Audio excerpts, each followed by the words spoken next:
Just to remind you that in the next hour, we are hosting a fantastic guest who has bravely gone online and on the air to talk about her journey with clinical depression and a disorder that is frankly the worst of depression. Clinically depressed, to be clinically depressed is to have a more severe form of depression, also known as major depression or major depressive disorder, and it isn't the same as a kind of depression that is caused by a loss such as a death of a loved one or a medical condition or things like that, or a thyroid disorder, if you like. And some of the symptoms include feeling, sadness, tearfulness, emptiness, or even hopelessness, angry outbursts, irritability or frustration, even over small matters, a loss of interest or pleasure in almost all normal activities, sleep disturbances, tiredness and lack of energy for even small tasks, reduced appetite and weight loss, or the opposite, the increased cravings for food and weight gain, anxiety, agitation or restlessness, slowed thinking, speaking or body movements, feeling of worthlessness or guilt, fixation on past failures, trouble thinking or concentrating and making decisions or remembering things, frequent or recurrent thoughts of death, suicidal thoughts, I should say, or unexplained physical problems such as backache and headache. All these things are usually so severe that they would cause problems in normal relationships, for instance, day-to-day activities like work, school, or even romantic or other relationships. So we're talking about this, really serious topic with Sam Kirote, who'll be joining us from 4 to 5 p.m. And if you think you know somebody who may be affected by this is certainly just to remind you that in the next hour we are hosting a fantastic guest who has bravely gone online and on the air to talk about her journey with clinical depression and a disorder that is frankly the worst of depression. Clinically depressed, to be clinically depressed is to have a more severe form of depression, also known as major depression or major depressive disorder, and it isn't the same as a kind of depression that is caused by a loss such as a death of a loved one or a medical condition or things like that, or a thyroid disorder, if you like. And some of the symptoms include feeling, sadness, tearfulness, emptiness, or even hopelessness, angry outbursts, irritability or frustration even over small matters, a loss of interest or pleasure in almost all normal activities, sleep disturbances, tiredness and lack of energy for even small tasks, reduced appetite and weight loss, or the opposite, the increased cravings for food and weight gain, anxiety, agitation or restlessness, slowed thinking, speaking or body movements, feeling of worthlessness or guilt, fixation on past failures, trouble thinking or concentrating and making decisions or remembering things, frequent or recurrent thoughts of death, suicidal thoughts, I should say, or unexplained physical problems such as backache and headache. All these things are usually so severe that they would cause problems in normal relationships, for instance, day-to-day activities like work, school, or even romantic or other relationships. So we're talking about this, really serious topic. That's why we're hosting Sam Kirote to tell us her story, a remarkable story, the struggle dealing with clinical depression. But Sam, I want to start with an annoying question, which I'm sure you get quite often, and it is this: you're a beautiful young lady, absolutely stunning and gorgeous, and no one would believe from, the looks of it that you would have clinical depression. I think that's, thank you first of all for calling me beautiful. Very kind of you. I'm trying to get better at taking compliments. I think that's the toughest thing about the illness, is that no one can see it. So it's very hard to feel sympathy or to get empathy for something that can't be seen. And then you are also very hard on yourself, because I'm able-bodied, I'm educated. Why am I not, getting up there and functioning and working?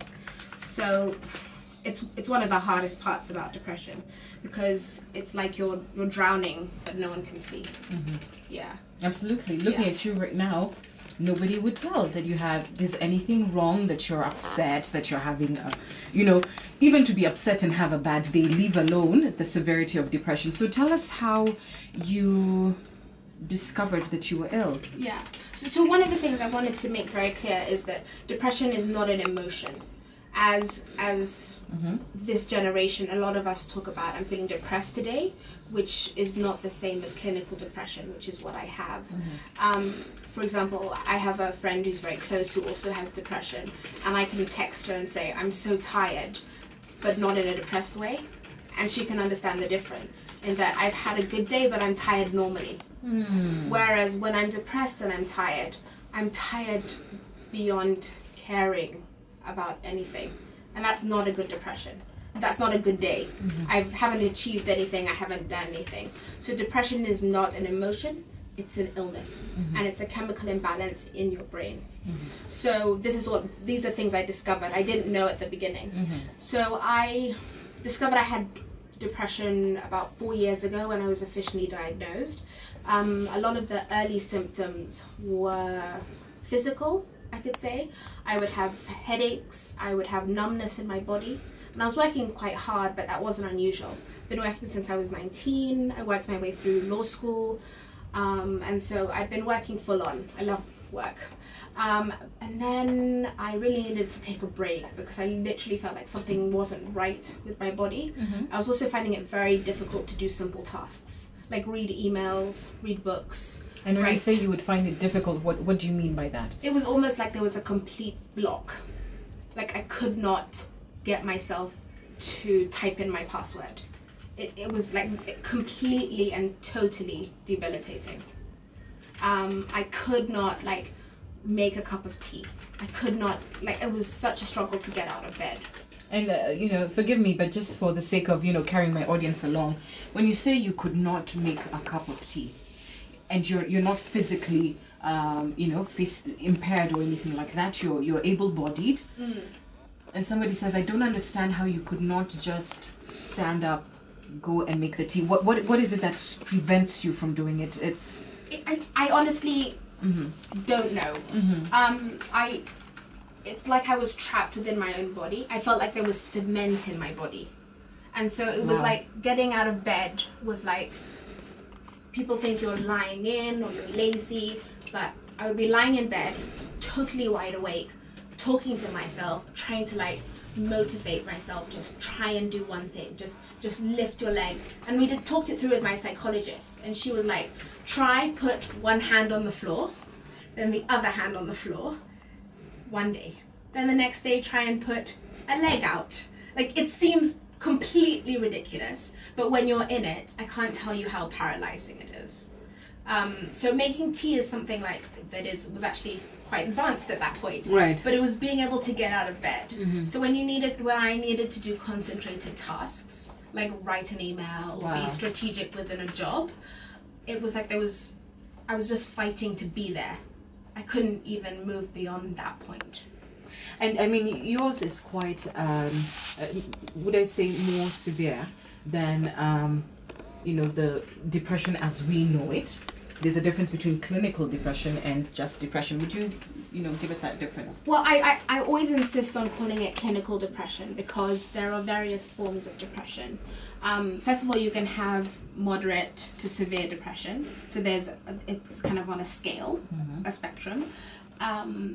But clinical depression is not caused by a particular incident.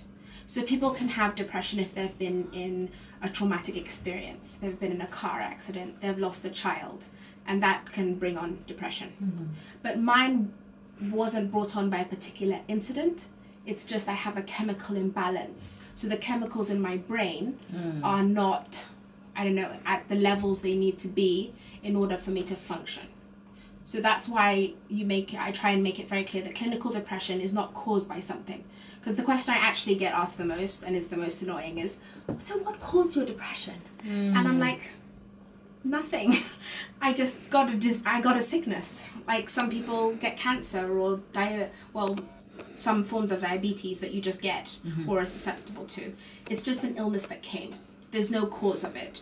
Postnatal, prenatal depression, for example, is caused by, pregnancy and so on. So that's why I always insist on calling it clinical depression. so people understand that it's an actual illness, not caused by something, but that doesn't take away from the fact that it's an illness. Wow. And in your journey to recovery, and here in Kenya where there's a lot of stigma around it, I mean, was it easy for you to be able to find the help that you needed? Yes and no. Within my family, when I told my mum, she didn't accept it. So my mum is Kenyan, and she just said, that's not a disease. I'll pray for you. I was very lucky that I had friends who had been diagnosed with depression, but also bipolar disorder. I was very lucky to be introduced to a psychologist who saw me and explained the process. And I was also very lucky to meet a doctor who was able to talk me through what was needed. So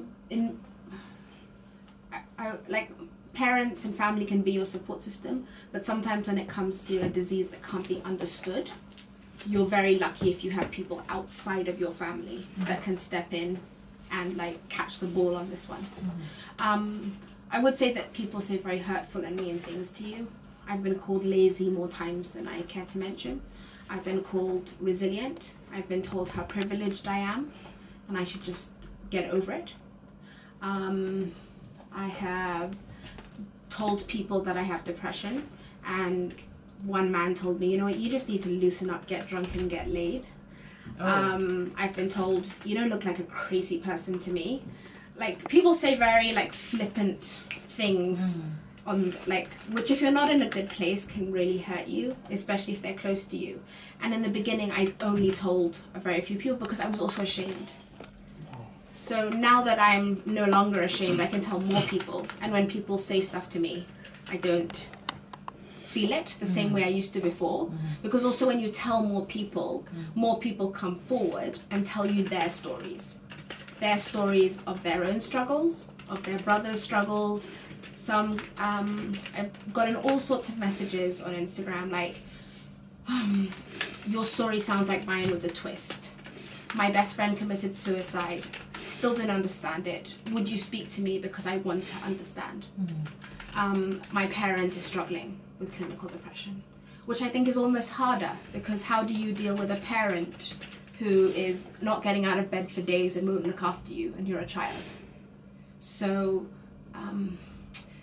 opening up has actually made it easier because by choosing select people, it made me more vulnerable.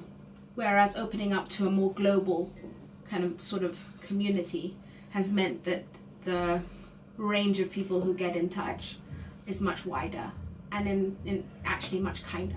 Wow. Okay.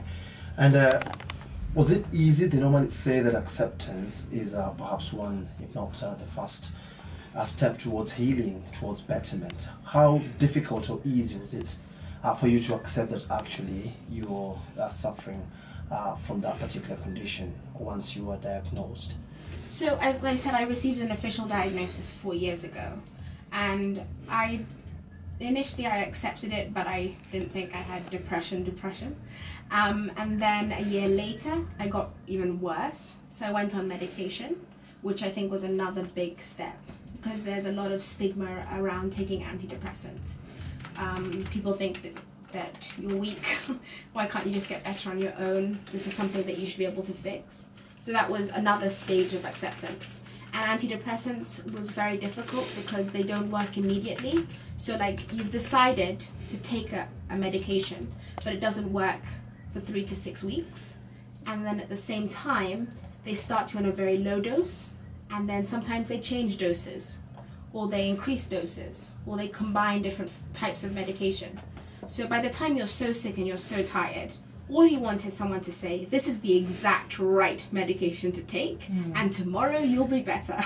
But it doesn't work like that. So that was one stage of acceptance. Then there was different stages of, I've always been really good at work and school, and I've been a bit of a geek. So accepting that I failed when I started working again and I was not good at my job, that was very painful for me because I always felt like what I did as a job defined me. And so I then had to find out, who am I without my job? And who am I when I lose a job? And then I actually got really sick last year for various reasons. And I would say in late December, early January is when I had my total and complete acceptance. Because what happened is one of my antidepressants was out of stock, and so I took another one, and I got very, very sick. And I literally could not look after myself for a week. I almost went into hospital. That was one option.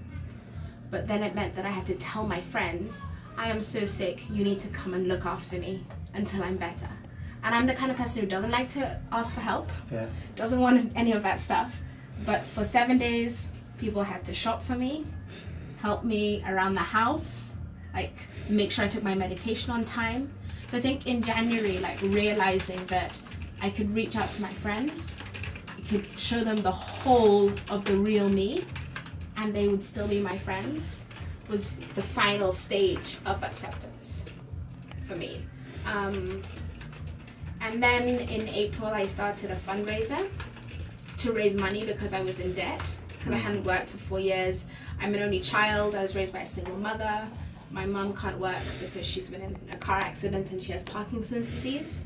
So I realized, even though I had a job now, I couldn't cover my bills. So I started my fundraiser on a purely selfish level to raise money for myself. That was all I wanted to do. I didn't expect people to be kind. I didn't expect like anything.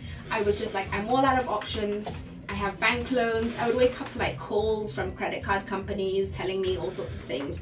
I was like, I can't keep, I'm working so hard on getting better psychologically, but like the pressure of like the money was weighing on me so heavily that I felt like, and I didn't expect to raise money. So, but then my fundraiser turned into a campaign. Like people started talking to me about clinical depression.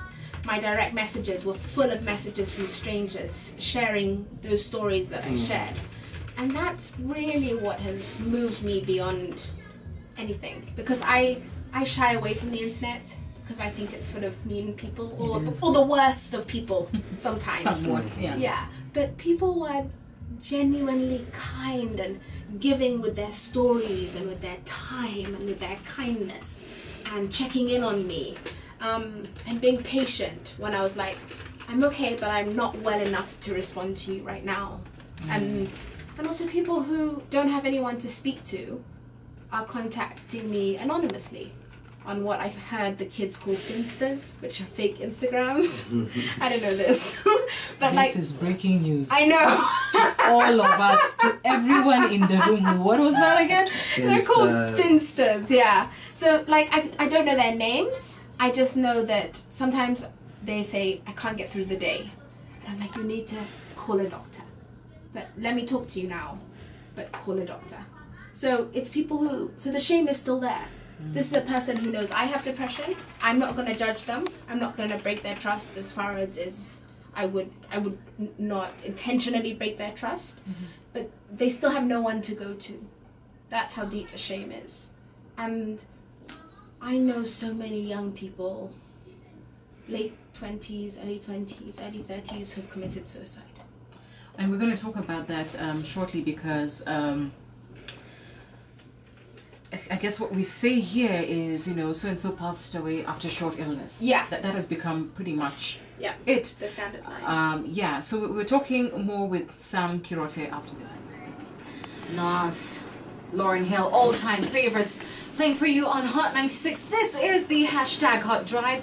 We see you online, and we're going to be sending you love very shortly, plus opening up our phone lines for you to give us a call in the next hour. But right now, the final minutes of our conversation with Sam Kirote Mackenzie, who has been kind enough to come on the show and tell us about your story. I know you say you don't feel brave, but I think it's tremendously brave to say anything about, you know, of yourself to the whole wide world. I certainly don't share my story, you know what I'm saying. I just keep it myself. But you are out there doing it, and for a good cause as well, I may add. So quickly, we just want to understand a few things in terms of the testing. If somebody's saying, okay, I think maybe maybe somebody thinks it's just lethargy, or, I'm just not motivated enough. I kind of feel tired. I'm not sure if this is something more that I should be paying attention to. I mean, what was the process like for you when you, showed up to a clinic, and had these tests done? Yeah. So when I took a break from my last full-time job, I went and saw a family doctor at Aga Khan, which is the same way you used to go and see a general practitioner. We don't really see them anymore. When we're sick, we just go to the emergency room. Right. But a family clinic is basically they look at the whole of you and try and do like a holistic analysis. And I was very lucky at the time. There was a doctor there who basically explained to me, I think this is what you have, but let's eliminate everything else. So she tested my thyroid, because I could have had, an underactive thyroid or hyperactive. Also, a lot of sexually transmitted diseases can result in the same symptoms of depression. So I had all of those tests done. Then I had a full panel of blood work done. And then, so I had a lot of tests. And at this point, I was literally crawling. There were a lot of babies in the family clinic, and I was just like, "Can I cry too?" Yeah. No, but no. But basically, it was from a medical perspective, it was sort of like an elimination process. And she said, everything seems fine. I think it's depression. So then I was referred to a psychologist, who then, they have various forms of assessing you. One of them is sort of a questionnaire, which it's not an exact science, but it basically asks you questions like, have you lost your appetite? Have you lost interest in things you used to do? Whenever I kind of see my psychologist. So basically, that's how it was sort of ascertained that I actually had clinical depression. So it's not one test you do, or like you kind of. First is the elimination process. Yes, of all Nothing the things. is, I shouldn't say physically wrong, because a chemical imbalance is, an actual thing. Yeah, and technically, to be honest, your body can create the chemicals needed to balance out and to create good mental health. But at the point I was at, and I use the analogy all the time, so forgive me, is that I felt I was at the bottom of a deep, dark hole. And I decided to go on antidepressants because I had been scraping away at the walls. I had tried homeopathy, I had tried a form of acupuncture, I had changed my diet, I had tried to exercise, I had tried to keep routine. Routine is one of the most important things. Go to bed at the same time, wake up at the same time. I had tried these things and I still wasn't better. And for some people that does work. Yes. It does. If you have a mild form of depression, or, I don't understand everything. But for me, the antidepressants were a rope thrown down this like deep hole. A door opened on the side. Someone threw down a rope. Someone gave me a hand up and out. And antidepressants is one of the medications that over the years have improved and work and don't have any side effects to my medication. And I don't even struggle taking them, because one day my doctor just said to me, take them as you would a vitamin. This is medication you need for your brain, take it. So literally I wake up, I take it, I don't give it a second thought, I have a good day. Wow. Yeah. So, but you went through a process to get that. Yeah. So you're not talking about just, walk into a drugstore and get this. No, and you can't also get your antidepressants over the counter. Right. All right. And it's only one part of mental illness. A big one in Kenya is addiction. And we don't think of addiction as a mental illness. Exactly. Yeah. And I think one of the things that happens quite often, or I have experienced, is within people I've spoken to, is that antidepressants are so incredibly expensive. So just to give you an indication, the antidepressants, I have health insurance, but my antidepressants, if I was to buy them, cost about 10,000. And counseling sessions are between 2-5, maybe 5, sometimes above. Psychiatrists, which you also need to see, so psychologists you go and you see and you speak to. Psychiatrists dispense medication. They're also 3, 4, 5,000 bob. So you need to be seeing these people regularly. That's expensive. Most people can't afford that. So maybe they'll start drinking more, because it'll calm them down if they're manic, if they have bipolar disorder.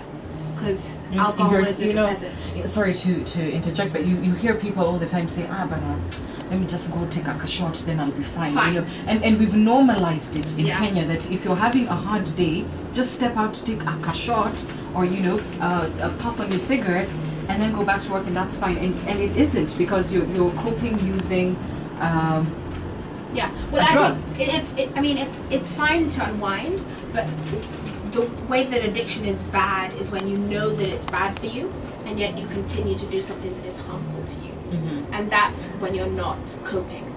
That's when you're using it as a crutch. Yeah, Yeah. as a crutch. The Meru came out of me when I said I crutch. saw you, thank you girl. for going like. Hashtag Meru people, we love ya. Right. Yeah, so I think Right. like we also, because then people die from pancreatitis and, alcohol-related symptoms, and When it's the actual ailment was. yeah, may have been something else. Okay. And there's a whole other spectrum of manic depression, schizophrenia, and most people might be on different sides of the spectrum. So, for example, when I was first diagnosed, I had a medium level of clinical depression, and then it became very acute last year when I was very sick. So most people are on some sort of mental health spectrum. There's no healthy brain, but I just really think like a lot of us need to take care of our mental health the way we do our physical health. So, you can check in on yourself when you're not feeling good, and do self-care that isn't just like, we talk about doing exercise, taking care of your body, but also take time out to meditate if that's your thing. Listen to music if it calms you. Run. Do things that take care of the brain. Yeah. Don't think of the brain as separate to the body. One needs the other. And when I talked about in the beginning how like I was having physical symptoms, they were because I had depression, which is a mental symptom. So they're all connected. So start thinking of your body as a whole unit, and take care of your brain as well as you would your body. What happens when there's a delay in diagnosing, let's say, this kind of depression? Are there chances that perhaps it could worsen off as time goes by, or when someone refuses to accept that actually they are hurting and seek medication or even consultancy from some of the experts that you've spoken about? Well, I think people are very lucky if they do consult experts. I think people are very lucky if they have someone to speak to in the first place. I think people are very lucky if they have people who understand. Unfortunately, the worst thing that can happen is people take their own lives. And that, we talked about that in the previous segment. Yeah. It happens very frequently, but in obituaries or in social conversations, we don't call it suicide. But I have noticed 2 foundations that have been started by parents of young people, where they came out and they said, our child didn't just die, they weren't just found dead, they died from suicide, and they have created foundations to raise awareness, to let people know that they're not alone. And if you don't have anyone to call, the Red Cross, if you download their app, has a 24-hour hotline where you can call and get support. Wow. Yeah. What would you say to people who feel they are at the end of their rope? They are barely hanging on. I can't do it today. I just can't. What do you say to them? I would say if you can, go and see a doctor right away. Even if you go to an emergency room, there might not be a psychologist on duty or a psychiatrist, but they can book you in as soon as possible. I think just go and see a medical professional and tell them how you're feeling. And don't be afraid that don't think it's a feeling, so like it's not, something's not broken physically. Mental practitioners know about depression. Go, tell them, and then get treatment right now so you get to the end of today. And then when you get to the end of today, you deal with tomorrow. And when you come across someone who's hurting, and perhaps they confess to you that this is what they are going through, when you're okay, when you're normal, what's the best thing that you can do to them before they perhaps seek medical attention? I just think listen to them, like really listen to them. I think most people just want to be heard. I know that I want to be heard, and there's no such thing as normal. I'm just trying to I think for most of us, we're just trying to survive as best we can and get joy out of life. So, but I think very few people in this world listen properly. Okay. They say listening is a fine art. Yeah, so just listen, hear them, and then if you can help give advice, not judgment. Like give something that they can do. Don't judge them because you don't understand them. And we should be cautious with the comments. Remember when Yeah. she began, and she said some of the things that were said to her were actually heartbreaking. So we should perhaps take care when it comes to saying anything to people of that nature. Yeah, finally, real quick, if people want to support you, you are still in the process of clearing the debt. Yeah. Yeah, how can they do that? Or get in touch? Yeah, so I'm my handle on Instagram and Twitter is SamNMCK, so Sam N Mark. And then you'll see in my bio I have an Mchanga campaign. I've actually raised 75% of my goal, Wow. so I'm almost there. Well done. Yeah, it's really it's such a relief. I've paid my taxes, which I hadn't paid for 4 years. Got a certificate of clearance. Well done. I was about to have a party, which seems really geeky, but Not so, but still, you know. yeah, but really like Yeah. exciting things like that. And 100 bob, anything will help. I just need I think 135 people to donate 100 bob, and I will be there. So if you can, please donate, and I would be very, very grateful. Sam, thank you so much for sharing your story with us. Thank you for having me.